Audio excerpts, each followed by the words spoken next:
नमस्कार, आप सभी का स्वागत करती हूं भारत 24 पर। मैं हूं आपके साथ पूर्णिमा मिश्रा और वक्त है इंडिया स्टोरी का। दुनिया को विकास के पथ पर सींचने वाला जो रथ है वो ही भारत है। इसी भारत के प्राचीन रंग रूप ने दुनिया को शून्य से शिखर तक पहुंचाया और अब इसी भारत के नए वर्जन ने दुनिया के हर हिस्से, हर घर, मकान, दुकान पर अपने नाम की प्रोप्राइटरशिप लगाई है।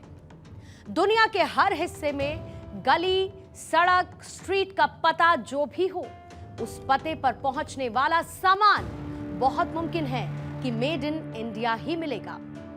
ऐसे में आज पूरी दुनिया को भारत की क्षमता समझने के लिए साल 1970 में आई बॉलीवुड फिल्म पूरब और पश्चिम का एक गाना सुनना चाहिए, जिसके शब्द कुछ यूं हैं। जब जीरो दिया मेरे भारत ने, दुनिया को तब गिनती आई। तारों की भाषा भारत ने दुनिया को पहले सिखलाई। देता ना दशमलव भारत तो यूं चांद पे जाना मुश्किल था। धरती और चांद की दूरी का अंदाजा लगाना मुश्किल था। अपना भारत वो भारत है जिसके पीछे संसार चला। संसार चला और आगे बढ़ा, यूं आगे बढ़ा, बढ़ता ही गया। भगवान करे ये और बढ़े, बढ़ता ही रहे और फूले फले। इस गाने के हर एक भाव में वसुधैव कुटुंबकम की धुन सुनाई देती है और यही धुन है जिस पर अब दुनिया मंत्रमुग्ध है। और इसी मुग्धता को समझने के लिए नए भारत की वो गाथा आपको सुननी चाहिए जिसने भारत के माथे पर विश्व गुरु वाले चंदन का टीका किया है। और ऐसे में बिना टाइम गवाए आइए शुरू करते हैं नए भारत की एक नई कहानी आज की इंडिया स्टोरी में।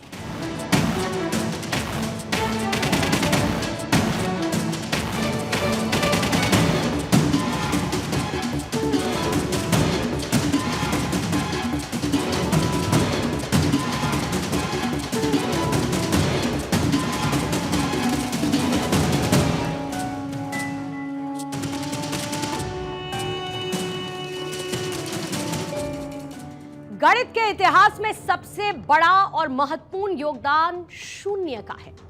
आप सोच कर देखिए, क्या शून्य के बगैर मैथ्स संभव हो पाती?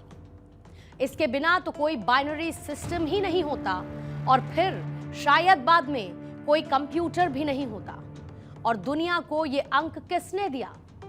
यहां पर सारा थैंक यू आर्यभट्ट को दिया जाना चाहिए, क्योंकि आर्यभट्ट ने ही सबसे पहले शून्य को एक प्रतीक के रूप में और मैथमेटिक्स के काम जैसे कि एडिशन, सब्सट्रैक्शन एटसेट्रा एटसेट्रा में इस्तेमाल किया और दुनिया को यहीं से शून्य का ज्ञान मिला। अगर आपने कभी आयुर्वेदिक थेरेपी ली है तो आप इसके लिए भी भारत को ही थैंक यू कहें।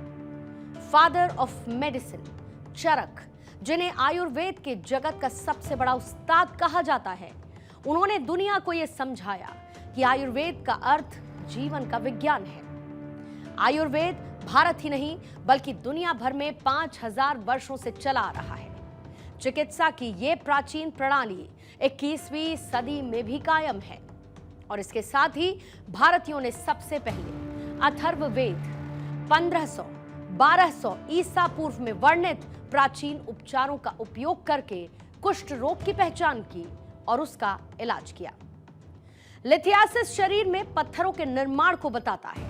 प्राचीन सर्जरी पर एक टेक्स्ट बुक सुश्रुत संहिता, जो कि 6ठी शताब्दी ईसा पूर्व में लिखी गई, उसमें यह बताया गया कि भारत इस बीमारी का इलाज करने वाला पहला देश था।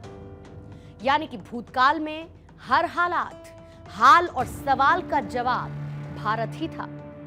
लेकिन जब आप भूतकाल से निकलकर भविष्य की ओर देखते हैं तो यहां भी दुनिया हर सवाल का जवाब ढूंढने के लिए जो कुंजी उठाती है, उसके कवर पेज पर मेड इन इंडिया ही लिखा है। यानी कि प्राचीन भारत से निकलकर जब आप नए भारत की कहानी को सुनते हैं तो एक घंटी सुनाई देती है जो दुनिया से आए ऑर्डर्स की बज रही है। दुनिया मेड इन इंडिया की अनबॉक्सिंग कर रही है। ऐसे में सबसे पहले भारतीय फोन बाजार का कवर उतारते हैं। यहां पर हम सभी जानते हैं कि एक समय पर मोबाइल कंपनीज की पहली पसंद था चाइना, लेकिन आज भारत बड़ी बड़ी मोबाइल कंपनीज की फर्स्ट चॉइस है। आज के समय में भारत में बड़ी और नामी मोबाइल कंपनीज फोन को बना रही हैं। मोबाइल फोन बनाने की रेस में भारत जिस तेजी के साथ आगे बढ़ रहा है, आज दुनिया तेजी से स्मार्टफोन एक्सपोर्ट को लेकर भारत की तरफ देख रही है।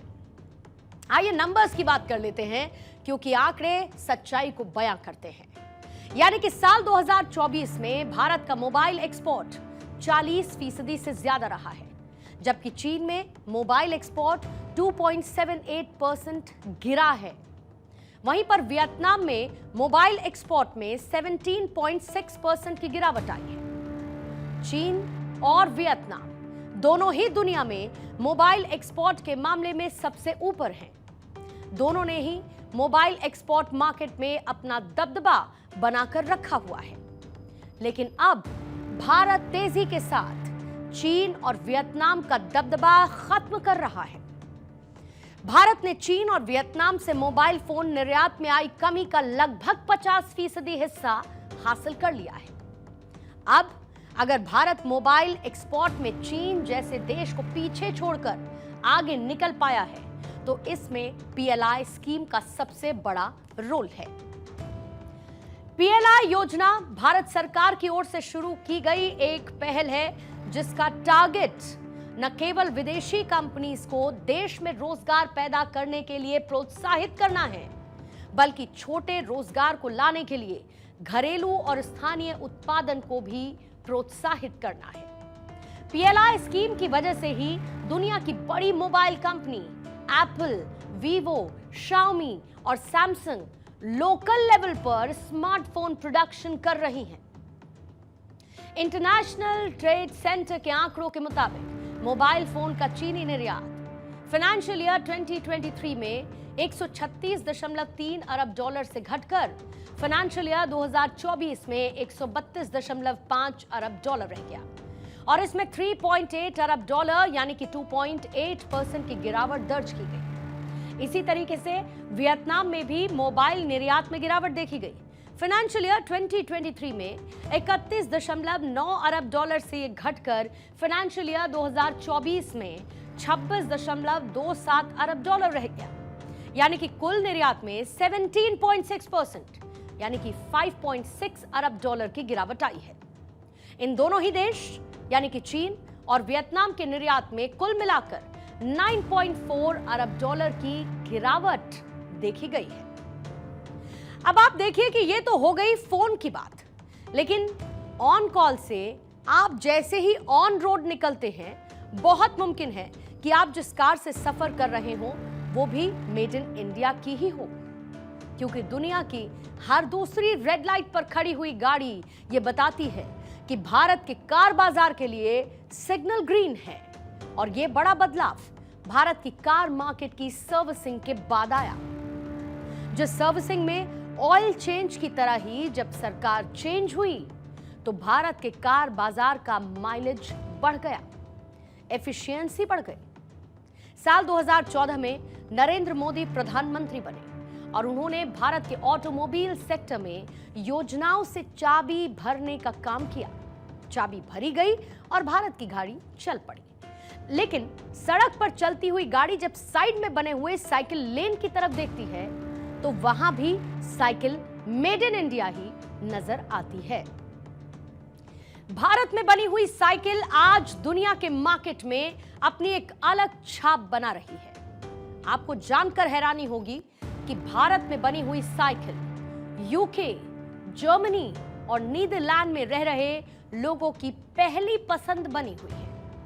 इन देशों के लोग भारत में बनी हुई साइकिल्स की एडवांस बुकिंग कर रहे हैं। इन देशों में भारत की साइकिल का निर्यात रिकॉर्ड स्तर पर बढ़ा है। ये वृद्धि अंतर्राष्ट्रीय बाजारों में भारत के बढ़ते प्रभाव को भी दिखाती है। अब इसी बीच 1951 में आई हुई राज कपूर साहब की आवारा फिल्म के उस गीत को भी जरा याद कर लेते हैं, जिसमें वो कहते हैं, मेरा जूता है जापानी, ये पतलून इंग्लिस्तानी, सिर पे लाल टोपी रूसी, फिर भी दिल है हिंदुस्तानी। लेकिन आप देखिए, वक्त बदला तो क्या नहीं बदला। आज अगर राज कपूर साहब होते और उनके सामने कोई रूसी आ जाता तो वो कहते कि तुम्हारे सिर पर लाल टोपी तो रूसी हो सकती है, लेकिन आपका जूता हिंदुस्तानी है। दरअसल रशियन सब बिहार का जूता पहनते हैं। मेड इन बिहार के बूट अब रूसी सेना की पहली पसंद बन चुके हैं। हाजीपुर में बने हुए सुरक्षा जूतों की सप्लाई रूसी सेना को की जा रही है और इन जूतों को पहनकर रूसी सेना युद्ध क्षेत्र में अपना पराक्रम दिखाती है। हाजीपुर के कॉम्पिटेंस एक्सपोर्ट्स प्राइवेट लिमिटेड के बनाए गए सिक्योरिटी शूज की सप्लाई रूसी सेना को की जा रही है और इसके जरिए कंपनी ने अंतर्राष्ट्रीय बाजार में प्रवेश किया है, इंटरनेशनल मार्केट में एंट्री ली है। साल 2018 में स्थापित कॉम्पिटेंस एक्सपोर्ट कंपनी बीते साल ही 100 करोड़ रुपए के 1.5 मिलियन रूसी जूते निर्यात कर चुकी है और आने वाले साल में यह आंकड़ा 50% तक बढ़ सकता है। अब आप एक बार जरा करीब से बिहार की उस फैक्ट्री को देख लीजिए जहां पर रूस की सेना के लिए जूते तैयार किए जाते हैं।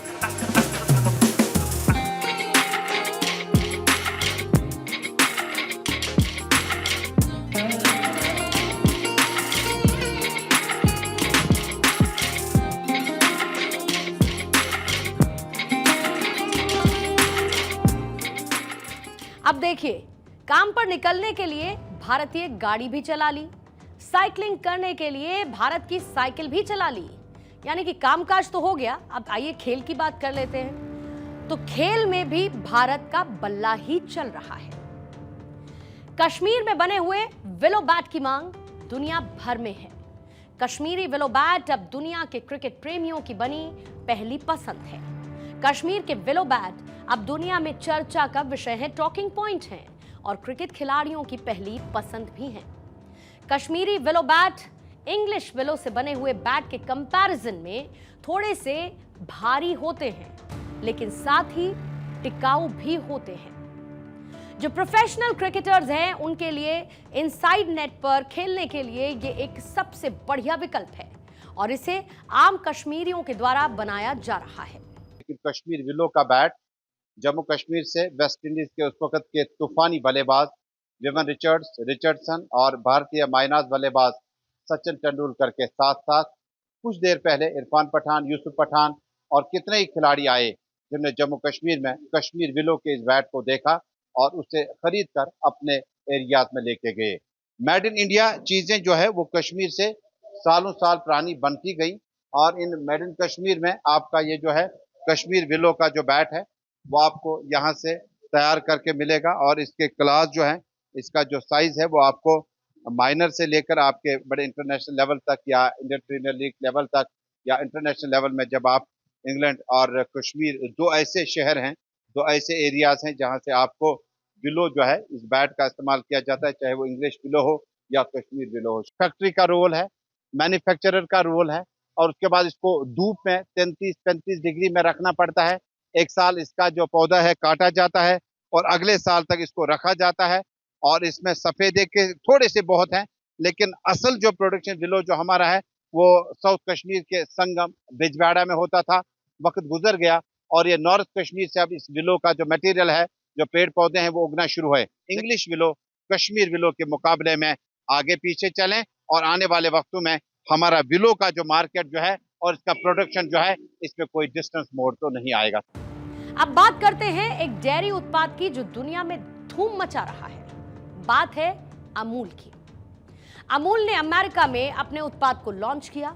जिस तरीके से भारत के इस स्वाद की लोकप्रियता बढ़ी, इसकी तुलना किसी दूसरे अमेरिकी ब्रांड से नहीं की जा सकती। आज अमेरिका समेत कई देशों में अमूल के उत्पाद वहां के लोगों की फर्स्ट चॉइस हैं और इसी के साथ भारत की यूपीआई टेक्नोलॉजी, जिसकी चर्चा सैन फ्रांसिस्को से लेकर सोमालिया तक है, लंदन से लेकर लॉस एंजलिस तक है, यानी कि पूरी दुनिया हमारी इस तकनीक की दीवानी है और ये टेक्नोलॉजी अब भारत की पहचान बनती जा रही है। आज कई देश इस प्रणाली का इस्तेमाल करते हैं। देश की ये तकनीक क्रांति, भारत के नेतृत्व और दुनिया भर में डिजिटल लेन देन में भारतीय पहचान का मान बढ़ाती है। यानी कि मेड इन इंडिया का जलवा अब पूरी दुनिया मान रही है। अमेरिका से लेकर एशिया और अफ्रीका तक पूरी दुनिया भारत के हथियारों की दीवानी है। भारत के खतरनाक आकाश और ब्रह्मोस मिसाइल का लोहा पूरी दुनिया मानती है और इन मिसाइलों के साथ साथ भारतीय हथियारों की डिमांड पूरी दुनिया में तेजी के साथ बढ़ रही है। इन वेपन्स को खरीदने वाले देश लैटिन अमेरिका, मध्य पूर्व, अफ्रीका और एशिया से हैं। कई लोगों ने बीते सालों में भारतीय हथियारों, खासकर भारतीय मिसाइल और तेजस जैसे विमानों को खरीदने में भारी दिलचस्पी भी दिखाई है। और इस मामले में एक्सपर्ट्स का मानना है कि भारतीय हथियारों और सैन्य उपकरणों की कम कीमत और विश्वसनीयता दुनिया भर के देशों का इंटरेस्ट अपनी ओर खींच रही है। दुनिया में हथियारों के बाजार में भारत एक बहुत बड़ा प्लेयर बन चुका है और पिछले साल भारत ने करीब 21,000 करोड़ रुपए के हथियार दूसरे देशों को बेचे हैं। इससे पहले भारत हथियारों का सबसे बड़ा खरीदार हुआ करता था, यानी कि गेम पलटा, तस्वीर बदली और अब भारत दुनिया को हथियार बेच रहा है। आजाद भारत के इतिहास में ऐसा पहली बार हुआ जब भारत ने रक्षा निर्यात के मामले में 21,000 करोड़ रुपए का यह आंकड़ा छुआ है। पिछले एक साल में इसमें 32.5% और पिछले 9 सालों में इसमें 3,000% की बढ़ोतरी हुई है। फाइनेंशियल ईयर 23-24 में भारत ने कुल मिलाकर 21,083 करोड़ रुपए के हथियारों का निर्यात किया, जबकि फाइनेंशियल ईयर 22-23 में भारत ने 15,920 करोड़ रुपए के हथियारों का निर्यात किया था। इससे भी बड़ी बात यह है कि फाइनेंशियल ईयर 2004 और 5 से लेकर फाइनेंशियल ईयर 2013 और 14 के बीच, जब भारत में कांग्रेस की सरकार हुआ करती थी, यूपीए की सरकार हुआ करती थी, मनमोहन सिंह जब देश के प्रधानमंत्री हुआ करते थे, उस वक्त भारत ने कुल मिलाकर इन टोटलिटी 4,312 करोड़ रुपए के हथियार दुनिया में निर्यात किए हैं। लेकिन फाइनेंशियल ईयर 2014-15 से लेकर 2023-24 तक भारत ने दुनिया में 88,319 करोड़ रुपए के हथियार बेचे। दोनों सरकारों ने एक समय पर कितने हथियार बेचे, ये उसका एक कंपैरिजन है। जब मनमोहन सिंह की सरकार थी तब 4,312 करोड़, जब मोदी सरकार है तब 88,319 करोड़ रुपए के हथियार बेचे गए हैं। यानी कि दुनिया की सेना के हर हाथ हथियार हमारा होगा, हर बात में साथ देने वाला फोन हमारा होगा, हमारा कपड़ा, हमारा जूता, वाहन भी हमारा। यानी कि नए भारत उस सड़क पर निकल चुका है जहां पर हर देश एक खरीदार की तरह भारत की ओर देख रहा है। अब दुनिया के बाजार की राजधानी भारत है तो दुनिया में निर्माण की राजधानी भी भारत है, और इसी को कहते हैं रीअलाइनमेंट, रीस्ट्रक्चरिंग, रीब्रांडिंग। और हम भारतवासी इस रिवॉल्यूशन के साक्षी हैं। अभी हमें बहुत दूर जाना है, सबसे ऊपर बैठकर दुनिया देखने में कैसी लगती है इसका एहसास भी करना है। और जैसा कि मैं कई दफा कहती हूं, this is just a beginning and the game has just begin.